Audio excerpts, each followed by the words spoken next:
আসসালামু আলাইকুম সবাইকে। কেমন আছেন সবাই? আশা করি সবাই ভালো আছেন। আল্লাহর রহমতে আমরাও ভালো আছি।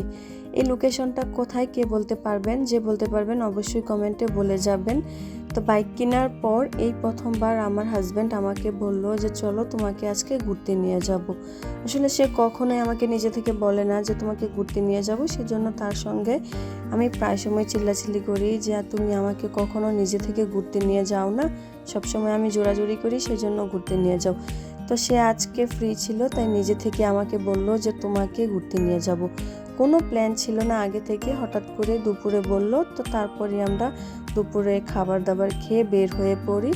তো আজকে আমরা কোথায় যাব, আমাদের নির্দিষ্ট কোনো জায়গা ছিল না যে আমরা ওইখানে যাব। বের হয়ে পড়ি, সে আমাকে বলল যে চলো তোমাকে আজকে অনেক জায়গা দেখাবো। তো তার কথা মতো বের হয়ে পড়ি।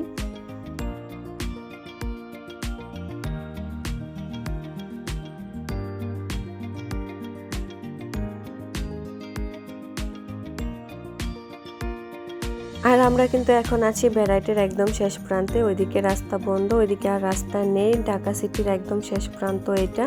আর বামে রাস্তা যেটা দেখতে পাচ্ছেন, এটা দিয়ে আফতাবনগর, বনশ্রী, রামপুরা ওইদিকে যায়। এদিকে সোজা আর কোনো রাস্তা নেই। ডানে বামে রাস্তা আছে, ওইগুলো দিয়ে নারায়ণগঞ্জ, রূপগঞ্জ 300 ফিট, 100 ফিট ওইদিকে যায়। বিভিন্ন রাস্তা আছে ছোট ছোট, ওইগুলো দিয়ে যায়।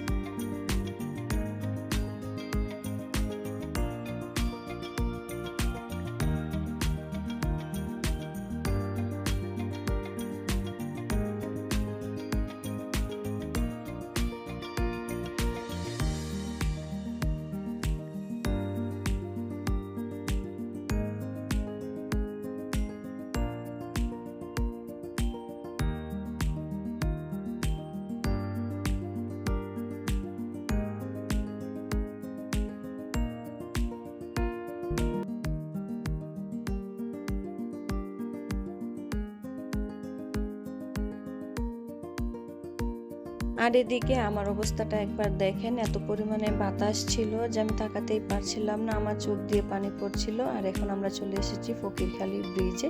এটা কিন্তু ঢাকার মধ্যে এক টুকরো গ্রামই বলা যায়। আমার হাজব্যান্ড আগে আমাকে বলতো যে ঢাকার মধ্যেও নাকি গ্রাম আছে, তো সেজন্য আজকে সে আমাকে নিজে চোখে দেখাবে, সেজন্য নিয়ে এসেছে। আর এদিকে আসার পর দেখলাম যে এটা আসলেই পুরো গ্রাম। এদিকে হাঁস যাচ্ছিল আর আমার মেয়েটা হাঁস হাঁস বলছিল।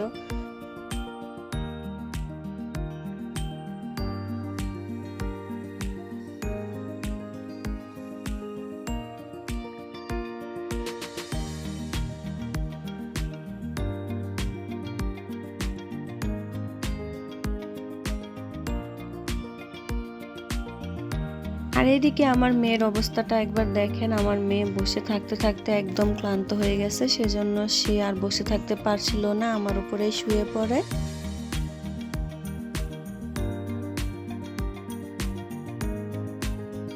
আমার মেয়ে এখনো খুবই ছোট, সামনে ভালোভাবে ধরে বসতে পারে না। আমাদেরই ভয় লাগে যে কখন জানি সে পড়ে যায়। তো সেফটির জন্য মেয়েকে আমাদের মাঝখানে বসাই।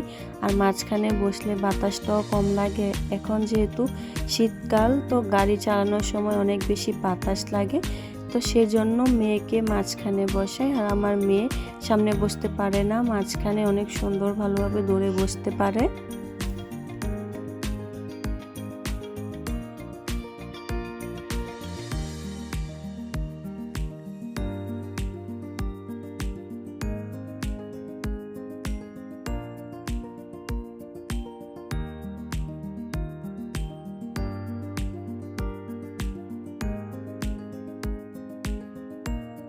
তো তারপর আমরা ওইদিকে ঘোরাঘুরি শেষ করে চলে আসি ইউনাইটেড ইন্টারন্যাশনাল ইউনিভার্সিটি, মানে ইউআইইউতে। আর আমরা কিন্তু এই ভার্সিটির ছাত্র বা ছাত্রী কিছুই না, আমরা এখানে এমনি ঘুরতে এসেছি।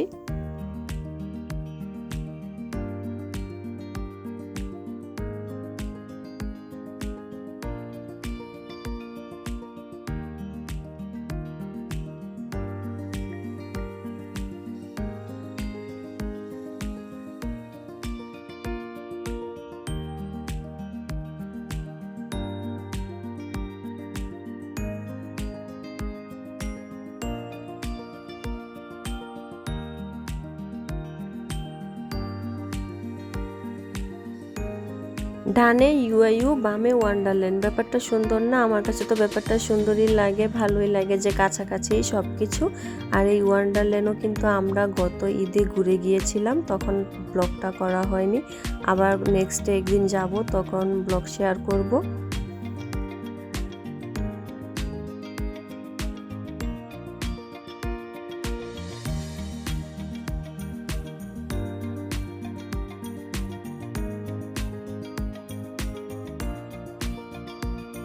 কি দূর থেকে দেখে কি মনে হচ্ছে যে এখানে আগুন লেগেছে? আসলে এখানে আগুন লাগেনি, এখানে সূর্য আর এদিকে মশার স্প্রে দিচ্ছিল। যেহেতু এখন ডেঙ্গুর প্রকোপটা খুব বেড়েছে, তো প্রতিদিনই এদিকে আমাদের বাসার দিকেও মশার স্প্রে দেয়। আর এখন আমরা চলে আসি এমএপাস চাওলাতে, আর এটার ব্লগ কিন্তু শেয়ার করেছি, আপনারা সবাই আশা করি দেখেছেন। যদি না দেখে থাকেন অবশ্যই গিয়ে দেখে আসবেন। তো আজকের ভিডিওটা ছিল এই পর্যন্তই। সবাই ভালো থাকবেন, সুস্থ থাকবেন। আল্লাহ হাফেজ।